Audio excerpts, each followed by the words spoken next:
introduce to you guys the amazing Alvie Sheperd. And hit record. I hit it. Thank you very much. Woohoo!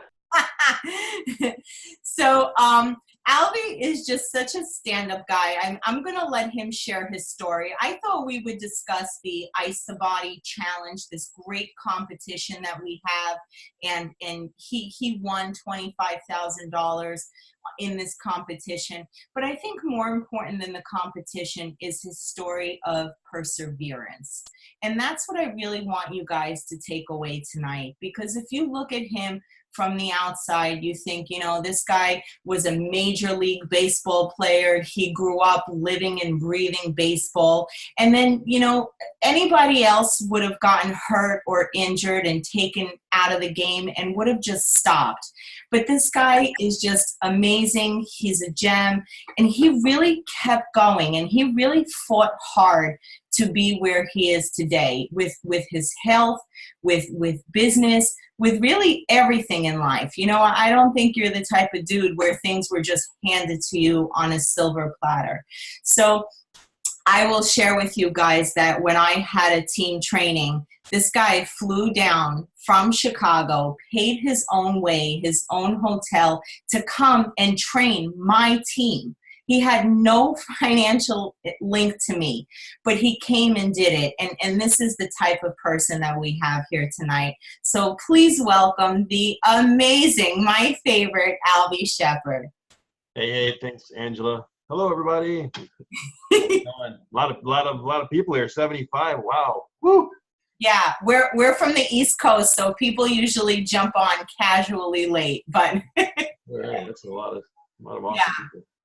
So let's talk about your story. You know, really bring it home from the beginning. Let's talk about your career. Let's talk about your dad.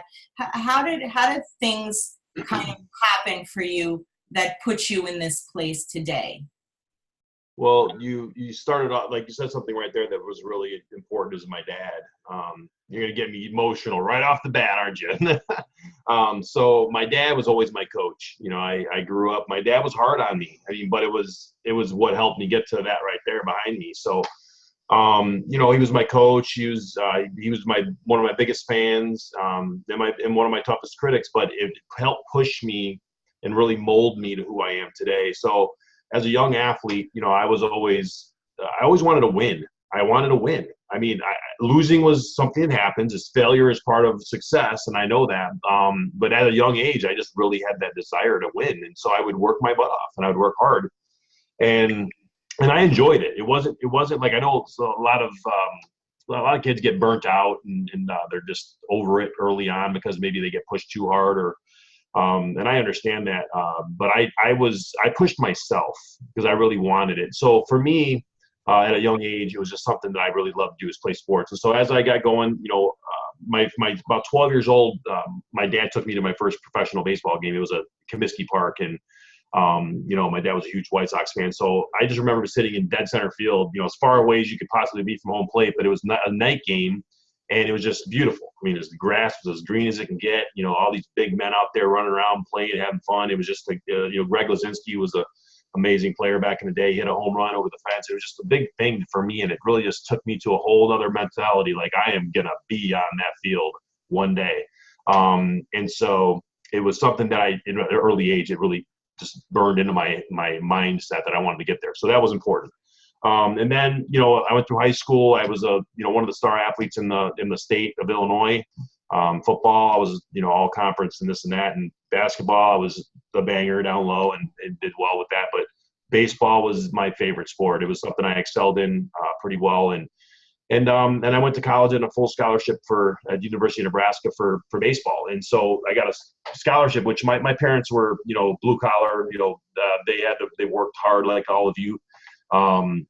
And so having that scholarship was a huge, you know, blessing. And so I went there for, you know, an education, but I'll be honest with you, I was there and I wanted to play baseball. I mean, I did what I had to do in the school, which now looking back, I tell all the kids that I coach, make sure you give it your best in school. That's most important. And it is. But for me, it was a little different, and I did what I had to do. But I wanted to be a pro athlete, so I just kept grinding and putting my work in there. And so it came true. My junior year in college, I ended up getting drafted in the first round by the Baltimore Orioles, which is that jersey you see behind me. All the dreams, all the wishes, all the things that I worked for, all the hard lessons learned in life, and the grind that my dad would put me through that I wanted to go through, all that just came together. And so a couple of years into my career, I was making a fast track to the big leagues, and a freak accident, I got hit with a ball in the back of my shoulder by a team photographer nonetheless, and it damaged some nerves. Well, that was a tough thing because, nerves don't really, you can't really predict what a nerve is going to do. So anyways, long story short, I ended up retiring 2 years later. A couple more teams gave me a shot, but it just didn't work out. And I had to retire. I was 24. That was never on my mindset. I was going to be a big league baseball player. I was going to retire. I was going to have a picket fence, kids, wife, all that stuff. Baseball was going to be my thing. So it hit me hard. When I retired, I was 24. I had a bank full of money, and I was miserable. I just didn't. Everything that I had dreamed of just went south all at once, just because of a freak accident. So, I went back home, went in my parents' basement. And literally, that just says it all. I went to my parents' basement, and I was in that basement for years. And I would go do my work. I love coaching. I still coach kids today, but I would go coach all the kids and give them all the knowledge I had to help them succeed. And then I would leave and go to the bar and sit at the bar stool and drink and just get myself out of the mindset of I've failed. This is where it gets emotional, because one of the things I've learned throughout the years of just the things I put myself through is that failure is a part of success, a big part of success. And everyone on this live or the Zoom, I'm telling you right now, you're going to fail so many times in life, and that is the beautiful thing about it, because that's what's going to make you who you are today. That's what's going to make you who you are in the big picture, because you have to overcome those things. You have to persevere.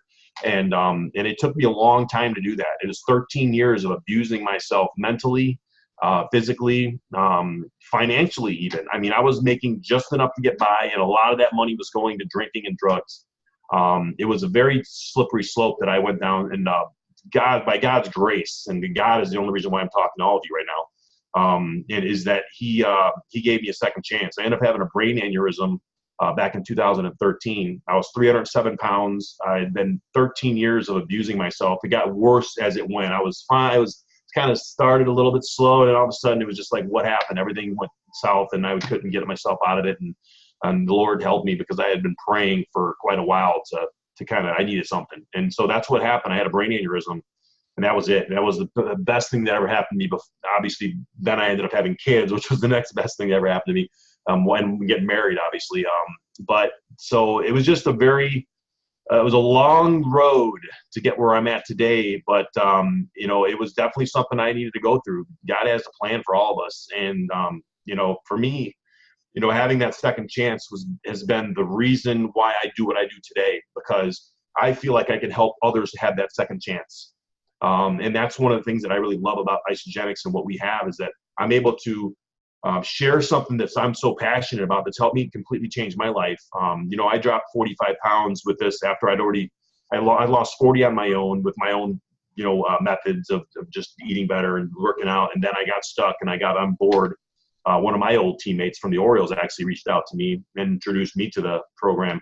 And so I joined his girlfriend, who was the one that was sharing it. And I'm so grateful for both of them. I am so grateful. Whoever got you guys to go ahead and enroll, please give them a big hug, please, because it's something that's just changed my life and so many others. Because of me saying yes, because they asked me, there's been over 500 people that I've personally enrolled, right around 500 people in almost 5 years. And it's such an honor. It's an honor to have that happen, an honor for other people to trust me enough to give me that, to let me be their coach. And so I just think it's an honor. I can go on and on, so I'm going to stop and let you ask me a question. I love you, and I've cried so many times with you, and it's always such a wonderful, beautiful cry. And you're one of the most humble people I know. And, I will say that you have been my favorite Isabody winner. So Thank you. you were at rock bottom. You decided to really get yourself out of this hole and change your life physically for yourself, for your wife. And when you put the products in your body, I mean, you really had this amazing transformation. You were a true product of the product, a testament of what can happen. And you went on to win this $25,000 competition because of your transformation, because from 300 pounds, you went down to this shredded person. So did you come here for the business, or was it just to improve your physical health? I actually said no to the business at first. So let me kind of tell you how that all went down. So when I first started this program, that was whenever you had to give your social security number and everything else on the enrollment. Well, listen, I was broke. I was living paycheck to paycheck when I started this program. Okay. But my parents had always told me, don't give anyone your social security number, blah, blah, blah, blah. So I just burned that in my head. Don't give anyone. So whenever my coach asked me for the social, I go, ooh, like, what do you mean? Like for a red flag, for some reason, a red flag. So I just told, you know what, I said, nah, I'm going to go ahead and pay the extra $25 or whatever it was, $29. I'm going to go ahead and pay the extra. Listen, I'll keep that in mind. My wife now was 4.5, almost 5 months pregnant. And we had already discussed about her being a stay-at-home mom. And her job was bringing in about 50 grand for us. So that was going to be 50 grand out of our household. So I kept it in my mind. That's the one thing I always, when I talk to people about this system, I always mention the business, always mention keep an open mind. That's all I ask is keep an open mind. Because if I wouldn't have kept an open mind to that, oh my gosh, I don't even know. I would have figured it out. I would have figured out life because I got myself mentally in a better place. But this has been such a blessing in every sense. So I was open. And so that was the thing. And so I ended up saying after 5 days of being on the program, I was already down a significant amount of weight. And I was waking up at like 6:30 a.m., which was never me. I was always like 10 a.m. at the earliest because I didn't have to do anything until about 3:30 because of my baseball lessons. And I was like, something is up with this. This is legitimate. I feel incredible. So I called my coach back on day 5. I called her back and I said, Jen, that was my buddy's girlfriend. Jen, I go, what the hell is in this? I was like, what is in this? Because I'm feeling incredible right now. And I go, you said something about sharing this, and I told you I'd stay open about it. How do I do that? I want my wife, my mom, my dad, my sister. I want my family on this. The first thing I thought of was my family. And so she told me what I needed to do. I said, got it. And I have from day 6, I started the business of Isogenics on day 6 of sharing this amazing system and products on day 6. And I have never skipped a beat since day 6 from back in 2014, August 6th. So I'm coming up on my 5-year anniversary, August 3rd, and never looking back. And I am so excited every day to help people, transform their lives, and both physically and financially, because I'm sure you're going to probably touch on it. Again, I said no to the business at first, and now I'm sitting in front of you right at the multiple 6-figure mark a year annually. And so it's a blessing, such a blessing. I love it. And you know what's really fun for me? That a stay-at-home Brooklyn mom gets the honor of interviewing a Major League Baseball player. I have to say, at first, when we first met at John Anderson's ranch, when we were looking at the Zonkies, yeah, like, oh my God, this guy's famous. He's played like baseball. But when you and I were talking, it was like an even playing field. Like we were the same rank. We were this, and you were so great with my kids and so humble. And it was just, I love this profession because it doesn't matter who you are or where you come from, whether you're a major league superstar or, whether you're just a mom. The whole business is based on passion and a heart of service. And honestly, like, I don't care what you do professionally. If you don't enjoy helping people, if you're not into health and wellness, if you don't want to see other people succeed, you won't get too far here. This really is a business of serving people. And I love that you could have been selfish with it. You could have kept it to yourself, but because of you, you've blessed thousands. You've inspired thousands. Every time you walk off the stage, there's never a dry eye in the house. and I'm so grateful to you for your service. So let's talk about, perseverance and getting taken out of the game, because I see so many good people. I've had great people on my team hit the highest level of leadership. And then when I look back in the Facebook memories, they're gone. Vicky put up a great post today. She's like, okay, this was me on stage. I sucked. This was Pete on stage. He sucked. And then there were these two guys who rocked it. And for some reason, they're gone. They quit. So how do we talk to people? Because sometimes we see something so good in someone, but I don't know. Either it's the anxiety, the lack of willingness to fail, to learn. I want everyone on this call to be here a year from now, 5 years from now, because you and I know if you just stick with it, you're gonna be somewhere here. You're creating this legacy for your family, your kids. I don't know any other business or anything in the world where you can build today, pass away, and leave it behind for your kids. I mean, if you die at your job, they're not gonna keep sending your paychecks to your kids. So how do we keep people in the game? Right. That's a great question. I tell you what, I'll tell you what happened. This is just the reality. This is the straight fact, is that you have to check your ego at the door. Your ego will destroy you if you have your ego is too big where you can't take no for an answer.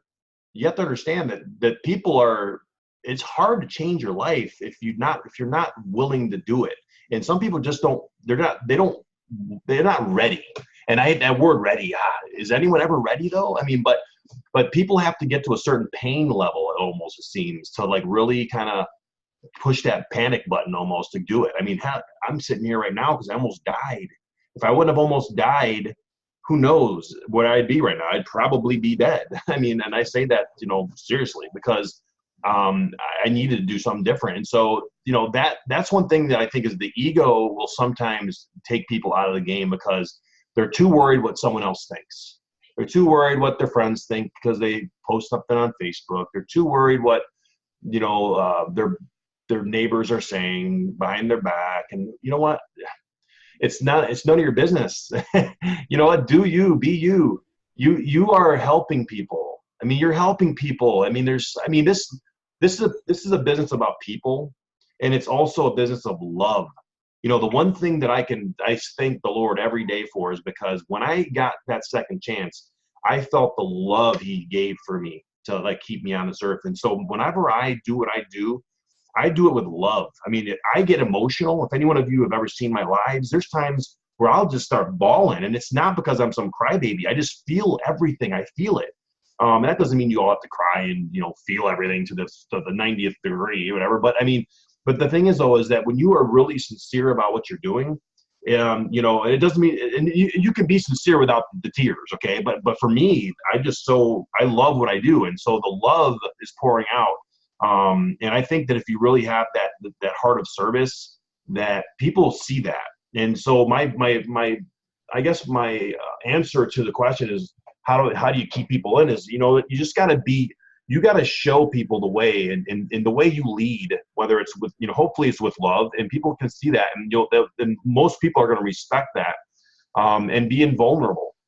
There's something that people really love about vulnerability because we're all flawed, right? No one's perfect, right? And so I think that having that vulnerable openness is something that will allow other people that don't feel like they're up to your par or whatever you are, that they will not feel that way as much anymore because you're vulnerable, right? You're not like some people. I think how do I say this? I think that if the leaders need to be vulnerable because some of the people that are just starting are there. They want to be there quickly too, right? Well, if they feel like it's unattainable because they can't be like that person.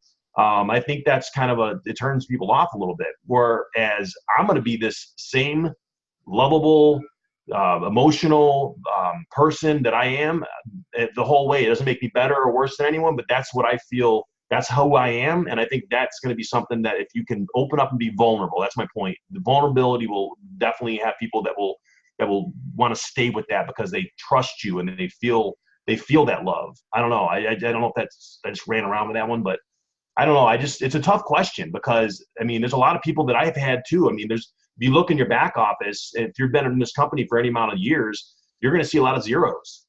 Okay, there's going to be a lot of zeros that people fell off. You're like, man, whatever happened to her? Him? Oh, she was doing really good. Like you said, wow, they were a crystal director. And, oh, man, this person was an executive. And, wow, what happened? So, and you know what? And you can't, as a leader, you can continue to follow up with those people because you never know. They're going to possibly need it again to have that health, rejuvenation that we can help with. In business even, so just got to keep those doors open. But I think just being vulnerable is a really big thing, and just being yourself. Don't try to be anyone else. Don't try to be anyone else. People can see right through that. But we can work on ourselves. If you find that you're not a very vulnerable person, work on that. That's personal growth. I mean, this is all about personal growth. I mean, think about it. We're all getting into this because most of us at least are getting into this because we want to get better health, right? So that's a personal growth thing right there. We're trying to get over our own BS that we've told ourselves for years, why we got big, why we got heavy, why we got, too skinny. People were looking to put on weight, whatever. I mean, whatever it is, we all have issues and we're all working through them. So it's personal growth. So just be vulnerable, be aware, believe in what we're doing. Believe. I mean, the products are freaking amazing. Lives are changing all over the world because of isogenics, and just be aware of that and don't let anything get in your way. Don't let anyone tell you don't listen to the naysayers because they're all around. There's always going to be someone shooting an arrow at you, always. But there's going to be more of us going to be backing you because we know it's changing our lives. So that's it. I'll let you ask a question. I can go on. I love it. And taking a loss of social esteem is absolutely worth it for the life that you've given to your children, that I've been able to give to mine. I do feel like you being so empathetic, I have that too. I feel like it's a superpower, being able to feel someone's pain. On a lot of prospecting calls, I cry. And I think that's why so many people sign up with me, because they genuinely feel that I care, and I really do. I want this so bad for them to experience what I've experienced, because I think if I did it, why the hell shouldn't you have it? Why couldn't you have it? Right. But I agree with you 100% in that vulnerability is key. Nobody's attracted to we like your six-pack, but nobody's attracted to six-pack abs, I think people wait until they're done, they've completed the journey. But that's not the part that's attractive for people. It's watching the process. It's watching the person that you've become, right, through this process. But if you're scared to put yourself out of the box because you're worried about judgments, you're not giving yourself an opportunity to grow. And this comparison thing is so, it's hard because there's always going to be somebody who's better, stronger, wealthier, smart. Who are you comparing yourself to? You've got to compare yourself to the person that you were yesterday. We were on a great mindset call this morning, and the gentleman, Ed Blunt, brilliant. He said, evaluate what you've done in the last 7 hours. Has it moved you? Has it grown you? And it really is just small steps in the right direction. There's never going to be a time that everything is perfect and everything is lined up. I'm doing this Zoom call. I got the washing machine going. My dog's licking his privates. This is life. This is life. But we get to do this for ourselves, not for somebody else. There's no caps. There's no limitations. And the person who you've become in the process, I would say, it's worth it. It's worth every struggle. It's worth every failure. And happiest dog ever, Alan said. What I can share with you is I'm sure that when you started playing ball, you weren't great. But because your father poured that belief into you, you kept at it. You kept at it. You had days where you cried, where you were stressed, but because you didn't give up, you were drafted. You became who you were in the process because of that willingness to fail. you know, and that's what we really want everyone to know tonight is it's not going to be pretty. It's never perfect. Also, I got to cut you off at there because I want to, because I'll forget if I don't do it. Sorry, excuse me. So this is the thing is that work that I put in to get to that big league level, or that pro level, I should say. Okay, that was a lot of work and loved every bit of it, right? It was tough. It was a grind. There was all kinds of blood, sweat, and tears. But the failure and the coming back from the failure, the comeback is freaking amazing. All of us can come back from anything. I'm telling you, anything. And we just have to be surrounded by the right people, which is right here on this screen right now and within our company, and in your family, and just know that everybody has the comeback in them. Everybody. And who doesn't like a good comeback, right? And so it took me 13 years to make that happen. 13 years, okay? So it's never over until the good Lord takes you. It's never over. So don't let the failures destroy you. Let them push you. Let them fire you up and let them motivate you to keep going, because there's going to be way more failures in this business than there is going to be successes. But those handful of successes are going to help a lot of people get healthy, and it's going to help you earn a lot of money for your family. And it's just because you stayed with it, you believed in your heart what you're doing, and you didn't give up. Period. It's the comeback. I'm telling you, every one of us has that comeback, because all of us joined this for some reason. We were trying to either come back from maybe a place we didn't want to be. And that's a lot. That's a pretty much across the board or in the company. A lot of people are trying to come back from where they were. They want to be something, make themselves better. So just know that the comeback is really important. Yeah. And it's never a straight path to the finish line. There's ups, there's downs. You gain 10 pounds, you lose 15, you grow 10 cycles, you dip 5. Yeah. This is, the business. But, Herb Cepeda said this at Top Achievers, and it really hit home for me. The worst day at Isogenics is still the best freaking day anywhere else. I mean, we really are blessed to be here with leaders like you that pour into us and just motivating. Listen, I work for Child Protective Services, and I never had anyone pouring into me saying, you can do this, you can save the kids. I think this job is equally as important. We're changing people's lives. I mean, if you guys have made over $100 with Isogenics, give a wave. Give a wave. Yeah, this is life-changing. If you guys have lost more than 10 pounds with Isogenics, give a wave. Give a wave. This is big. Energy improved. So many guys, we have the key to really help another human being. And if you're not sharing, and if you're not putting yourself out there because you're nervous or scared, or you've got all this stuff going on, we're being selfish. Somebody had the courage to share this gift with us. And to me, we owe it to pay it forward to the next human being. So give us some last words. We've got about 2 minutes. What would you say to a new person, to an old person, to someone who's just taking a look at this? Perfect. Be consistent. Believe. Get your belief level up. That's huge. You got to believe. You got to believe in what you're doing. You got to believe in where you're going. You got to believe in where you're going first, because that's important. You got to know you're going to get there. Believe in what you're doing. And then, one of the things that, I thought about this is like, I built a majority of my business off of social media, like a lot of us have. And I think so many people are afraid to put themselves out there as much as they need to for this business to really thrive.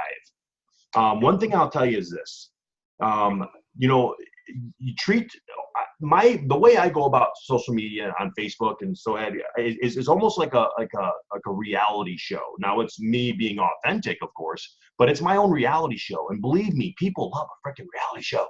I mean, I remember, what is that? Jersey Shore, I was that guy. I love watching that thing, I mean, it was crazy. It was crazy, but it was a reality show. And this is what we have. We have a social media. This is free advertising. And what I do is I tell people this. I said, one thing a day has to be something about what we're doing. One thing every day. All right, then put 3 or 4 other things about your life out there. Don't just put one thing about Isogenics out there every day. You got to put one thing about Isogenics, maybe, playing with your kids, maybe in the gym pumping some iron, maybe the Lord. You're always going to see that on my page. You're going to see something about inspiration. You're going to see, you know, three to six things on my page every day, and one of them will definitely be something about what we're doing with Isogenics, whether it's helping someone either before and after or just something to do with it. And you're creating this reality show. You're being you. Be authentic. But people are tuning in. There's so much negativity out there in the world that we are the light for a lot of people. And they might not like, they might not comment yet. They might not ever. But you know what will happen? You'll get that private message. We all probably have gotten that private message from someone that you haven't talked to in years and said, hey, I'm ready. It's because you were consistent and you had your reality show out there every single day. And they said, if I'm going to do this, I'm going to do this with Alvie because he's doing this and he loves it. That's right. And so you're attracting people that are like you. In what sense? It's right. Right. You want to attract others like you. Your tribe. So we're gonna end it, not because I want to, because we have a scheduled 9:30 call, but I'm gonna unmute everyone. And if you guys found value in this call, at the count of 3, let's give Alvie a huge woohoo. Okay. Okay, Alvie, thank you. 1,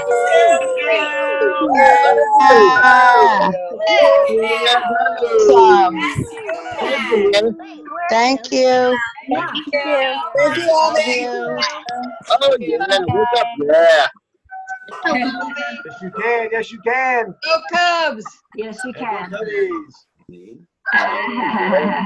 Yeah. Awesome. Thanks, everyone.